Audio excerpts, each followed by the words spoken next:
Pras Michel just got 14 years, but prosecutors had asked for life. His team wanted 3. But what did he really do?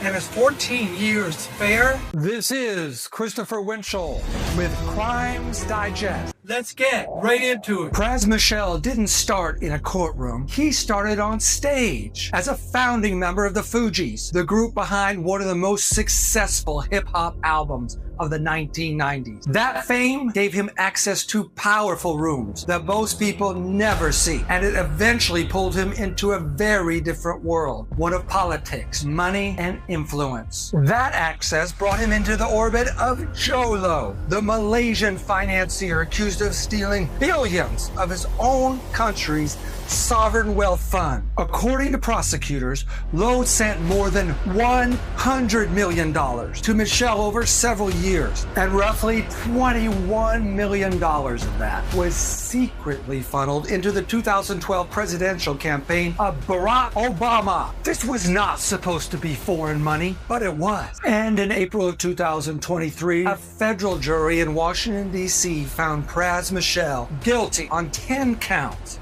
If you want more cases cross-examined like this, please subscribe and like. The prosecution argued that this was not a technical paperwork crime. It was an integrity case, a foreign influence case. Prosecutors argued that Michel knew exactly what he was doing and chose money over his country. Based on the amount of money involved and the obstruction of justice, they argued that the federal guidelines pointed to life in prison. The defense saw this case very differently.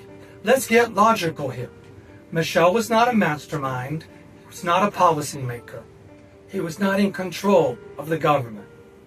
Yes, he made introductions, accepted money, he crossed legal lines, but he didn't change U.S. law.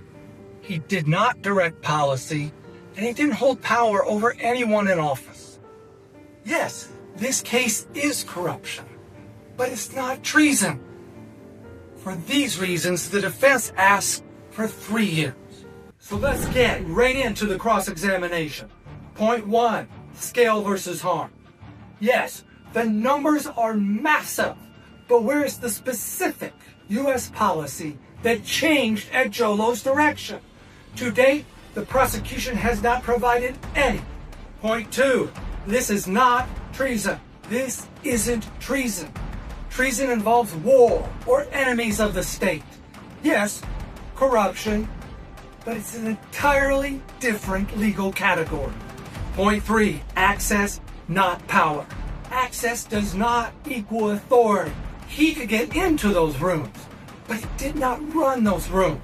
Point 4, proportionality. You do not sentence a middleman the same way that you would sentence a general. Turning to the law. At the heart of this case is the Foreign Agents Registration Act, a law that requires anyone working on behalf of a foreign power to register with the U.S. government and disclose what they're doing and who they're doing it with.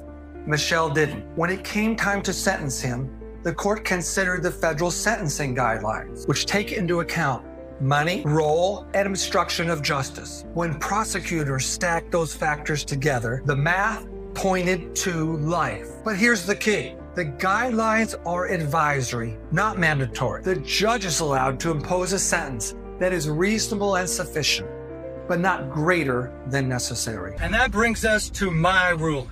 Yes, a serious prison sentence was justified. What Pras Michel did was not just a technical mistake. He knowingly moved foreign money into U.S. American politics, hid its origin, and then tried to influence the investigation when it started to unravel. That deserves real punishment. But let's be honest about what this case is and what it isn't. This is not treason. He was not a terrorist. He was not a general of a foreign hostile power. He was, in reality, a highly paid, unregistered foreign lobbyist who crossed legal lines and lied about it. My view, a life sentence was completely unreasonable. 3 years was too low. If I were sentencing this case, I would have imposed 9 years. That reflects the seriousness of the crime without pretending this was an act of war. Thanks for watching. If you want more cases cross-examined like this, subscribe and like, and let me know in the comments. Was 14 years in this case too much, too little, or just right? And always remember that the truth matters, and so does reasonable doubt. Take care.